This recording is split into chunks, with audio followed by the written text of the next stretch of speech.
Veja, ainda que a terra trema, os montes se transportem, as águas se encrespem, se lance com fúria, eu vou continuar confiando em Deus, porque ele diz, veja que algumas Bíblias trazem aí que tem uma pausa, por que eu vou continuar confiando em Deus? Ele diz, há um rio, cujos canais alegram a cidade de Deus, o lugar santo, onde o Altíssimo habita.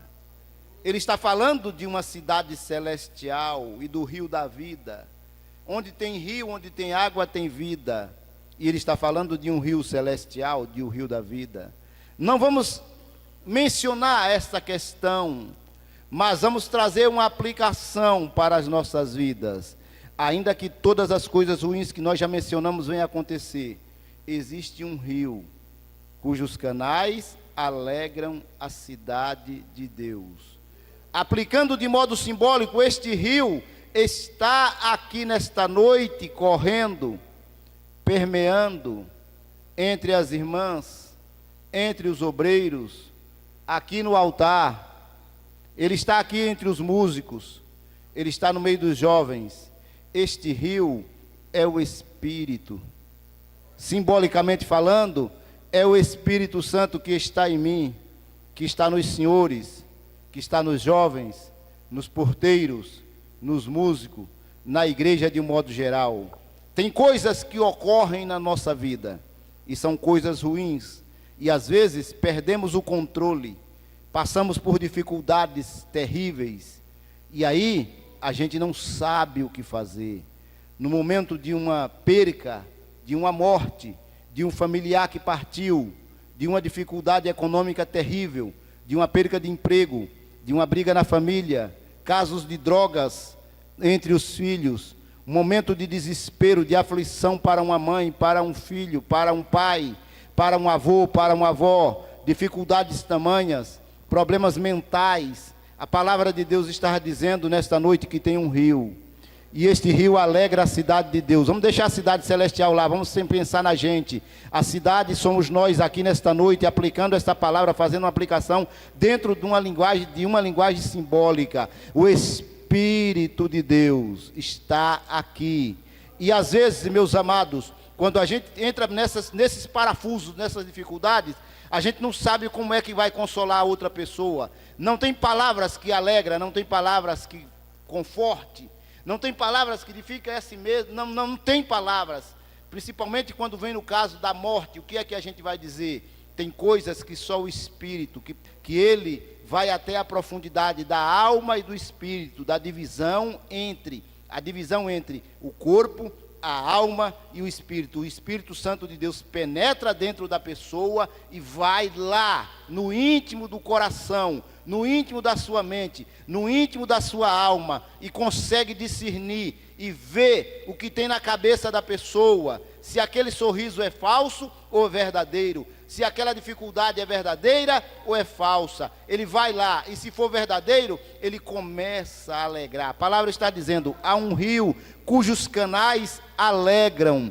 O rio está aqui correndo nesta noite, e se está aqui correndo nesta noite, se você é verdadeiro, preste atenção na palavra, aquilo que está falando. Se você é verdadeiro, o rio vai te alegrar. Você precisa sair daqui alegre, transformado, mudado, porque tem um rio. Este rio é o Espírito. Ele está aqui no altar, mas ele está aí no teu meio também, na tua vida. Então te alegra nesta noite, glorifica e exalta, bendiz, adora o rio da vida, que é o Espírito que está aqui para fortalecer o teu coração e a tua alma. Tem coisas que só o Espírito sabe, tem coisas que só o Espírito discerne, tem coisas que só o Espírito consegue discernir da cabeça, da mente, do cerebelo do indivíduo. E ele vai lá no cerebelo da pessoa e diz: olha, não entre em desespero. Com a vida do ser humano em cima dessa terra, ocorrem coisas boas e coisas ruins.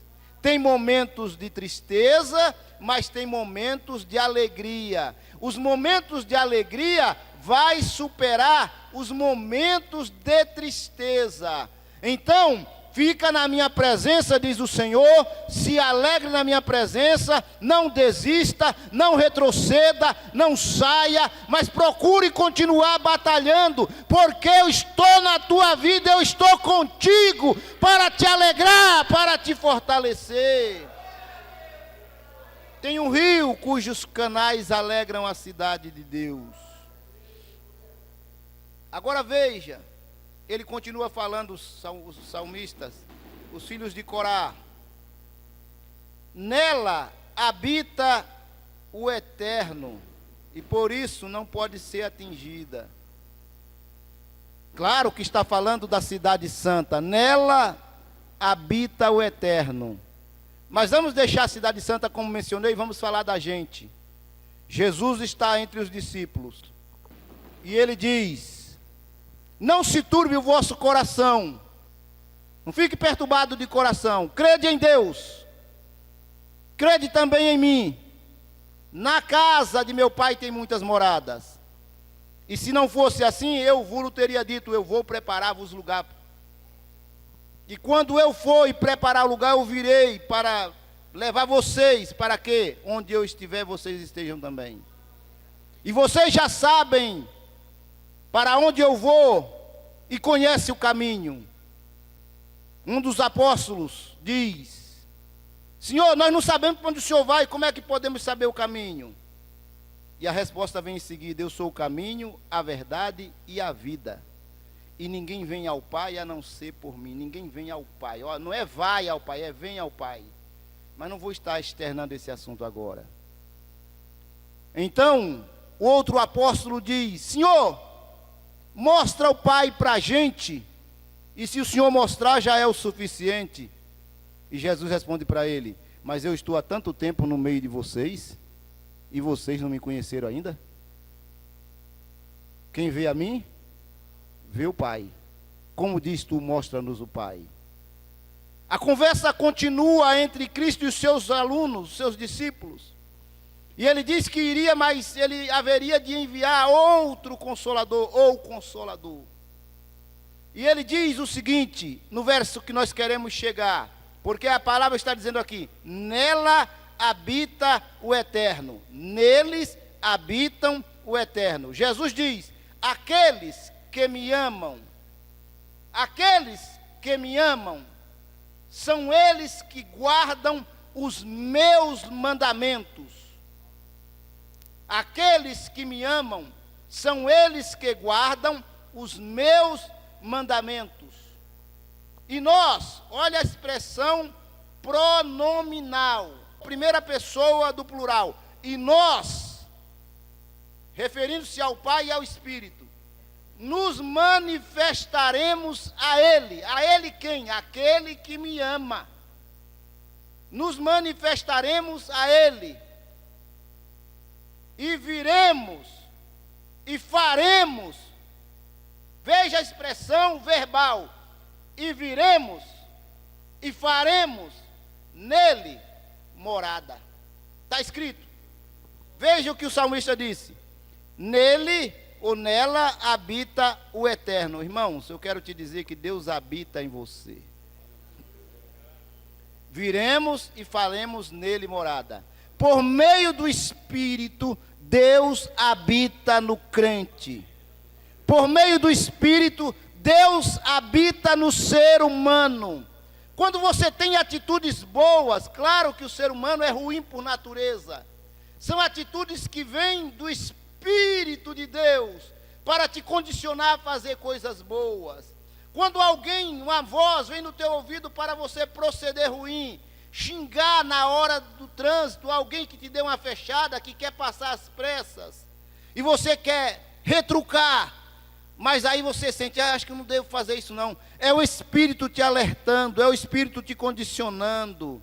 Quando vem aquela vontade, se alguém me dizer uma, eu digo duas, se dizer duas, eu digo três, mas aí a tua boca é travada. É o Espírito te condicionando, é o Espírito de Deus te abençoando. Quando vem aquela enfermidade que a gente entra em desespero e diz: agora não vai dar mais, o Espírito Santo diz: vai dar, eu vou curar, eu vou tirar. O Espírito habita em você, Ele está na tua vida. Converse com Ele, fale com Ele, diga para Ele o que é que você pensa, o que é que você quer, o que é que você precisa, o que é que você está necessitando. Fale com o Espírito.